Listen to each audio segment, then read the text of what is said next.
নতুন একটা দিনের শুরু, নতুন একটা ভ্লগের হাত ধরে। এই নতুন নতুন করে দিনগুলো কাটাতে কাটাতে আজ আমরা 3 তারিখে এসে দাঁড়িয়েছি। 5 তারিখের অপেক্ষায় আমরা প্রত্যেকে। নিউজ চ্যানেল থেকে চোখ সরছে না। নিউজে যা দেখছি তাতে ঠিক কতটুকু আশা পাওয়া উচিত কিংবা আদৌ খুশি হওয়া উচিত কিনা তা জানি না। শুধু এইটুকু জানি, এত কিছু কখনো বৃথা যেতে পারে না। এত আন্দোলন, এত ডাক্তারদের এত কিছু কখনো বৃথা যেতে পারে না। অভয়াকে ন্যায় বিচার পেতেই হবে, শুধু এইটুকুই জানি। Good morning, welcome back to our channel. আশা করবো তোমরা প্রত্যেকেই সুস্থ আছো এবং সাবধানে আছো। আজকের ব্লগটা শুরু করছি এখন থেকে। আমি উঠেছি, তখন বাজে 7:40, এখন বাজে 8:40। মোটামুটি দুবারিতে ফোন করা, আমার একটু বসে থাকা সবটাই হয়ে গেছে। আমি কাজে নেমে গেছি, প্রায় 10 মিনিট হলো। রান্নাঘরটা গোছানোই ছিল, রাত্রে তো কালকে রাতে রান্না করতে হয়নি যেহেতু, তাই বাসন কোসনও তেমন কিছু ছিল না। শুধু প্রমিয়ার আমি যেসব পড়ে গেছিলাম এখানে একটু মেলে দিয়েছিলাম হাওয়ায় সারা রাত। আর এই ফুলটাকে দেখো কি অসাধারণ লাগছে, মন ভালো করে দেয়। সকালবেলা উঠেই আমি ওই জন্য আগে চলে আসি ব্যালকানির দিকটাতে। তোমরা হয়তো ভাবো যে দেবরিনা রোজ কেন ব্যালকানি থেকেই ব্লগ স্টার্ট করে বা কিছু। আমার ব্যালকানিতে আসলে মনটা ভালো হয়ে যায়, তাই আমি ব্যালকানি থেকেই স্টার্ট করি। তো চলো, ইমা এই লেজুকটা কি একটা বেরিয়ে, চলো এবার ঘর ঝাড় দেবো, ঘর মুছবো, স্নান করবো, পুজো দেবো, দেন রান্না করবো। আজকে তো মঙ্গলবার, নিরামিষ অবশ্যই। তো কালকে নিরামিষ খেয়েছি, তো তাই জন্য আর গ্যাস ট্যাস মুছতে হয়নি, এটা একটা ভালো দিক হয়েছে। আর আজকে করব কোকোনাট রাইস। কারণটা হচ্ছে কালকে ওই যেখানে ভোগ খাইয়েছে আর কি, যে মন্দিরে গেছিলাম আমরা, ওখান থেকে কালকে গোটা নারকেলও দিয়েছে। এবার নারকেলটাতে না আমাদের খুব অসুবিধা হয়ে যায়, কারণ ফাটানোর একটা প্রবলেম, বাড়ি মেরে মেরে ফাটাতে লাগে। দ্বিতীয় কথা ওই যে মানে ওটা থেকে ছাড়াতে হয় যে নারকেলটাকে, ওই মালাটা থেকে আর কি, সেটা আমি একদমই পারি না। প্রমিকে করে দিতে হয়, আর আমার খুব ভয় লাগে ওইসব ছুরি পিলার দিয়ে না ও করে, হাতটা বাই চান্স কেটে গেলে। ওই জন্য আমি গোটা নারকেল খুব একটা আনিও না। আমার যদি নারকেলের দরকার হয় আমি ডিমার্ট থেকে ওই নারকেলের প্যাকেট কিনে আনি। টেস্ট এমন কিছু ডিফারেন্স হয় বলে আমার মনে হয় না, ঠিকঠাকই লাগে আমার। তো আর ঠিকঠাক না লাগলেও কিছু করার নেই, কারণ ওভাবে করতে গেলে যেভাবে রিস্ক নিয়েও করে না, হাত ফাত কেটে যেতে পারে। তো তাই কালকে ছাড়িয়ে দিয়েছে, একটা ছোট নারকেলই এনেছে কালকে, আমি আর আনিনি, দুজনকে দুটো দিচ্ছিল। তো আমারটা আমি আর নেইনি, প্রমি একটা নিল, দুজনে মিলে একটাই নিয়েছিলাম। নিয়ে তো আজকে কোকোনাট রাইস করবো, আর রাত্রিবেলা একটু ছোলার ডাল করবো, তাহলে নারকেলটা শেষ হয়ে যাবে। কারণ ঠাকুরের ওখান থেকে দিয়েছে, তো আবার কালকে থেকে মাছ মাংস এসব খাওয়া শুরু করে দেবো, তো আবার যদি ওই হাত লেগে যায়, তাই জন্য ভাবলাম নিরামিষের দিনই নারকেলটাকে শেষ করে দিই। আমি যখন সকালবেলা উঠলাম ঘুম থেকে, তখন তাও ওয়েদারটা ঠিক ছিল। এখন ঘরঝাড় ঘর মোছা দিতে দিতে খেয়াল করছি যে আরও যেন কালো হয়ে আসছে আকাশটা। আজকে যদিও টেনশন নেই, প্রমির গাড়ি বুক করাই রয়েছে, ও গাড়িতেই যাবে। স্কুটিতে হলে কি একটা টেনশন হয়, যদিও রেনকোট থাকে, কিন্তু তারপরেও চাকা স্কিড করে, কত কিছু হয় না বৃষ্টিতে, বর্ষাকালের মধ্যে।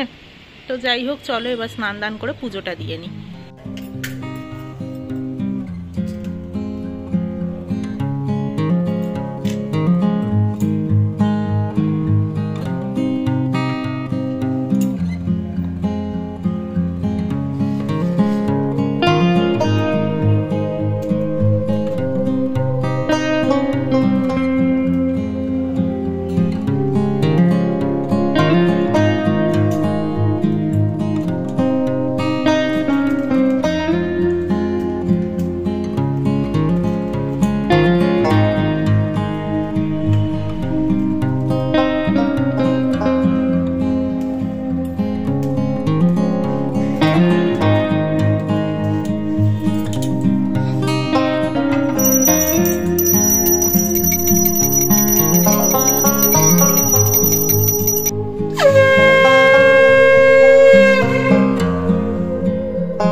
আমার না এবার কাঁচা লঙ্কার সাথে বেশিরভাগই পাকা লঙ্কাও এসেছে, তো রান্নায় বেটে বেটে দিচ্ছি, কালারও ভালো আসবে, বেশ ভালোই হবে। আমি নারকেলের পেছনগুলো বেশ ছাড়িয়ে নিয়েছি কিছুটা, একদম ছোট যেগুলো সেগুলো পারিনি। আদা, নারকেল আর হচ্ছে কাঁচা লঙ্কা, এই কটা আমি বেটে নেব। আজকের লাঞ্চ একদম তৈরি, একদম ঝরঝরে হয়েছে। দেখো, নারকেল যে বেটেছিলাম, নারকেল, আদা, কাঁচা লঙ্কা, সেটা দিয়ে মাখিয়েছিলাম। আর পরিমাণ মতো নুন, মিষ্টি, হলুদ আর সামান্য একটু লঙ্কার গুঁড়ো দিতে হয়েছিল। লঙ্কাটায় সেম ঝাল, যতটুকু ঝাল চেয়েছিলাম অতটা হয়নি। আর দিয়েছি গরম মশলা গুঁড়ো আর গোটা গরম মশলা, তেজপাতা ফোড়নে দিয়েছিলাম। তো আর তো লঙ্কার পকোড়া, ব্যাস। এখন বাজে 12টা 22। প্রমি বেরিয়ে গেছে, বাট ওই দোকানের শেডের তলায় দাঁড়িয়ে রয়েছে। তখনও বোধহয় গাড়ি ঢোকেনি আর কি, গাড়ি পায়নি। বৃষ্টিটা আসার আগেই ও ওখানে পৌঁছে গেছিলো। তো গাড়ি আসলে উঠবে আর কি। এইমাত্রই জাস্ট ফোন করলাম আর কি, বললো গাড়ি বোধহয় এসে গেছে। দেখা যাক, ও ফোন করলে জানতে পারবো। বৃষ্টিটা এমন টাইমে নামলো, ভাগ্যিস গাড়ি বুক করা ছিল। স্কুটিতে হলে আজকে পুরো রেনকোট পরেই যেতে হতো।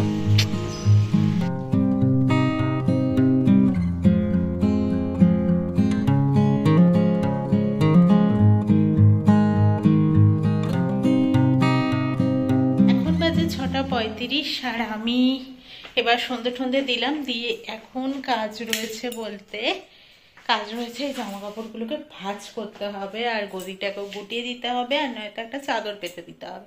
যখন একটা কাজ তো করতেই হবে। তো আপাতত ওই ঘরটাকে এখন বাই বাই বলে এলাম। এই ঘরে অনেক জামা কাপড় কাচাকুচি হয়েছিল, তো সেগুলোকে ভাঁজ করব। চেয়ারেও কিছু জামা কাপড় রয়েছে যেগুলো কাঁচা রয়েছে, সেগুলোও ভাঁজ করব। এখন অনেক কাজ। আর এরপর না, তাহলে জানাটা একটু খুলে দিই। আর এরপর আবার মাসকাবাড়িটাও গোছাতে হবে। তো মাসকাবাড়ি গোছানোটা একটা বিশাল বড় কাজ। দেখি কতটা কি করতে পারি আজকে। এই চেয়ারটা তোমাদেরকে তখন দেখাইনি, লজ্জার খাতিরেই দেখাইনি, কারণ এটার মধ্যে ভুর জামা কাপড় ছিল। আর নিচে ওই বাস্কেট যেটা থাকতো সেইটা ছিল ওই চেয়ারের পায়াটার তলায়। চেয়ারটা তখন মানে বসার জায়গাটা এই দিকে মুখ করা ছিল। তো আমি এটার মধ্যে একটা চাদরও পেতে দিয়েছি। এখন ছোট ঘরটাকেও ঘর বলে মনে হচ্ছে, এটাকে না যাচ্ছাতাই করা ছিল পুরো। তো আর এখানে যে বাস্কেটটা ছিল বলছিলাম, ওটাকে ভাবছি এবার থেকে এখানে বাসন উল্টে দেওয়ার জন্য এটাকে ইউজ করব। এটা তাই জন্যই কেনা হয়েছিল একদম পুরনো ফ্ল্যাটে, যেহেতু আমার এরকম র্যাক ট্যাক কিছু ছিল না ওখানে, তো ওই জন্য এটা কেনা হয়েছিল। তো এটাতে এখন থেকে বাসনটা দিয়ে দেবো। নিচটাতে বেশ হলো আর রয়েছে যে জলটা পড়ে যাবে। আর এখানে না 2 ব্যাগ মাসকাবাড়ি রয়েছে, যেটা করার মতো আজকে আমার আর এনার্জি নেই, কারণ অলরেডি বাজে 7:30। এমন কিছু রাত হয়নি। তো আমি আগে রেস্ট নিয়ে নিই, যদি পরে মনে হয় তো আমি করবো, নয়তো আর করবো না। এখন বাজে 10টা 21। ব্যাগ দুটো মোটামুটি আমি ফাঁকা করেছি। এখানে একটা চালের বস্তা আছে, নিচেরটা একটা চালের বস্তা আছে। আমরা না এই হেরিটেজেরটাই খাই, বাট এবার হেরিটেজের 2টো প্যাকেট পাইনি, আর একটা কিসের বেশ কোহিনুরের আনা হয়েছে বোধহয়, ভুলে যাচ্ছি এই মুহূর্তে। আর এখানে মোটামুটি আমি সব মাসকাবাড়ি খালি করে নিয়েছি, কারণ আমার এখন রিফাইন্ড অয়েলটা লাগবে, তাই জন্য। আর কালকে আর সব এখানে মশলাপাতি, চিনি, আটা, ময়দা, এখানে mayonnaise, sauce, ginger garlic paste একটা আমি এনে রাখি, বাই চান্স দরকার হলে লাগে। ও একটা আচার এনেছে গার্লিকের। তো এই তো পাও ভাজির জন্য করব বলে পাও আনা হলো। এখানে ওয়েফার্স এসব আনা হয়েছে। এই 2টো কৌটো আমি কালকে এনেছি 13 টাকা করে। কি কিউটসা দেখতে। এইটার মধ্যে ব্ল্যাক অ্যান্ড হোয়াইট আর রেড অ্যান্ড হোয়াইট ছিল, তো আমি ব্ল্যাক অ্যান্ড হোয়াইটই 2টো আনলাম। এইটার মধ্যে একটার মধ্যে আমি গরম মশলা গুঁড়ো রাখবো, আর একটা আমি ভাজা মশলা রাখবো। তো এগুলো দেখবে এরকম ছোট ছোট, বেশি তো আর খুব গুঁড়ো করতে লাগে না, বেশ ভাল লাগছিল দেখতে, তাই জন্য আনলাম 2টো। ব্যাস, কালকে আমি গুছিয়ে ফেলবো সবটা। এখন এখানেই থাক, সকালবেলা রান্না করতে করতে আমার এগুলোও গোছানো হয়ে যাবে। রাতের ডিনার পুরোপুরি রেডি করে ফেলেছি, তো এবার কমপ্লিট করে নেবো। আমাদের মোটামুটি খেয়ে শুতে 12:30 পৌনে 1 তো বাজবেই। তো আজকের মতো টাটা। কালকে আবারও আসবো একটা নতুন ব্লগের সাথে। আশা করি ব্লগটার কিছু অন্তত তোমাদের ভালো লেগে থাকবে। যদি ভালো লেগে থাকে, যদি নতুন বন্ধু হয়ে থাকো, তাহলে প্লিজ সাবস্ক্রাইব করে পাশে থেকো।